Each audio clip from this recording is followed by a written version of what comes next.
Hi, my name is Justin, aka Ghost Reader, and today I am coming to you with an announcement. I am one of the new co-hosts of the History Challenge that is going to be running from August 17th to August 30th. I am co-hosting this along with Justin from Trying for Reads, Jenny from Book Shenanigans, and Emma from A Couple Books. You won't see me mentioned in their announcement videos because I came on late.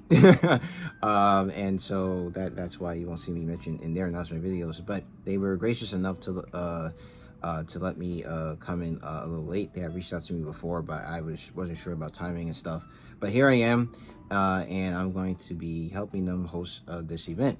So basically, the reading challenge, the history challenge, is there's only one official prompt, and that is to read one history book during the 2 weeks. That could be any history book, whatever topic you like. And basically, we want to have more people, go beyond their boundaries and read history, whatever interests you. It doesn't have to be like my interest or whatever the other host interests are. They can be whatever may interest you. So if you like video games, a book about the history of video games, or art, or photography, or dancing, whatever you may be interested in, because I'm pretty sure that whatever you're interested in has a very interesting history behind it. But along with that official prompt, there are also is there an unofficial bingo board, and basically there are 16 different things that 16 different prompts that you can try to accomplish during the 2 weeks, and you can double up on these, or you can have one book hit multiple of these, and if you want, you can try to hit all of them if you can within those 2 weeks. But basically, I'm just going to go through the prompts really quickly and kind of give you an idea of what they are. So in the first column, I'm going to go by column. First column, a contemporary history. So and of course, you guys have like leeway with to interpret these how you want. With contemporary history, I'm going to say maybe like the last 100 years, within the last 100 years. For this one, the book that's contemporary. Your favorite time period. So if you have a favorite time period in history, if that's now, then read something that would be something contemporary. So there you go. If you read something contemporary, this could be fit for both of these. Your host's favorite history book. So of course, I read history books here all the time. I think I even made a book about my favorite history books, but I'm probably going to do another one because I've since read other history books since then. But I think all the hosts will be making a video or have mentioned in the past their favorite history books. A book about myth or folklore, which very interesting. That is also part of history, because those myths and folklore was very important to the cultures in which they were part of. Second column, local history. So this could be like your city, your town, your county, your state, your province, even your geopolitical region. A women author. So history isn't just written by men. There are really good women historians out there who are also writing books about very important topics as well. And memoir, biography, or autobiography. So these are about like historical figures. So like Frederick Douglass autobiography, Malcolm X, and books like that. All right. The next one is a country on a different continent. So if you're in North America, books from South America, Europe, Asia, Australia would be fine. Even Antarctica would be fine. 3, historical fiction. So basically, the fiction written and set in a historical time period. Ancient history. So there's not really I don't know if I can give you like a solid piece of like dates and say like this is ancient history, but history way back in the past. So for me, I would probably consider ancient history for me like up to like the classical era, and then like everything beyond that I would consider more modern. But I'd say like from like prehistory all the way to like maybe just after the classical era. History on a social issue. So so like social movements and things like that.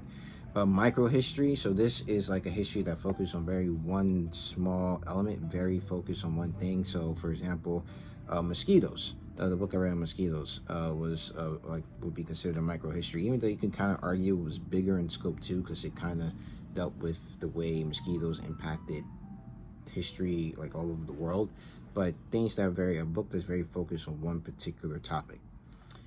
And then the last column, different countries. So yeah, so history from different countries.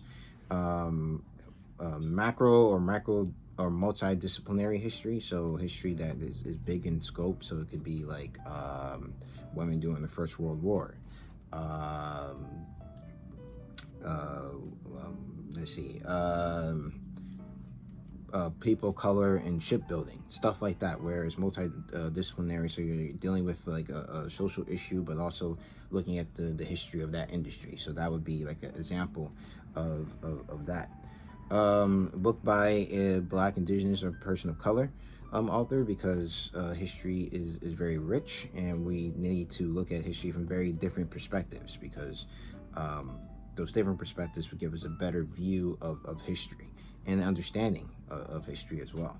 And last but not least, revisit the school topic. So for this one, you may want to revisit, something that you really liked or really loved, or revisit a topic that maybe was not expanded upon as much in school, or that since you come out of school, you learned that there was a lot more to the topic than what the school told you about, or the interpretation of the school was different than the reality. For example, like Christopher Columbus discovering the Americas and stuff like that when people were already here. So yeah, so you can do that with this. You can follow these prompts. You cannot follow these prompts. As long as you read one history book during this time, you will have fulfilled the requirement of this challenge. I have history books on my shelf that I want to get to. I'm not sure how many of these I will hit just yet. As we get closer to the start date, I will release probably a TBR I will release a TBR. Not probably, I will be releasing TBR when I plan to read, and how many of these optional ones I'll hit. Also, Justin, I think, he may not want me to say this now, but anyway, Justin's going to be putting out a lot of videos on his channel, so be sure to check him out. Be sure to check out Jenny and Emma's channels as well. I will leave links to their channels down in the description box below. If you like their content, please subscribe to them. Let them know in the comment section down below that you like their content, and give them engagement, because engagement is always good and encouraging. I really like when you guys comment on my channel. So my question for you guys at the end of this is, one, if you're do you plan on joining this challenge? If you're not, that's fine. But if you are, let me know down in the comment section below. And is there one book in particular that you have in mind for this challenge? If you do, let me also know that down in the comment section below. I like talking to you guys down in the comment section, so let me know what you guys think. So yeah, that is it for this video. I'm very excited to be part of this, and look forward to discussing and seeing what you are going to be reading in those 2 weeks in August. So that's it for this video. If you liked this video, please hit the like button. If you want to see more videos from me, please subscribe. You can follow me on Twitter at GhostReads28, on Instagram at Justin the Ghost Reader, and also on Goodreads. The link to that is down in the description box below. So as always, keep reading, and Black Lives Matter.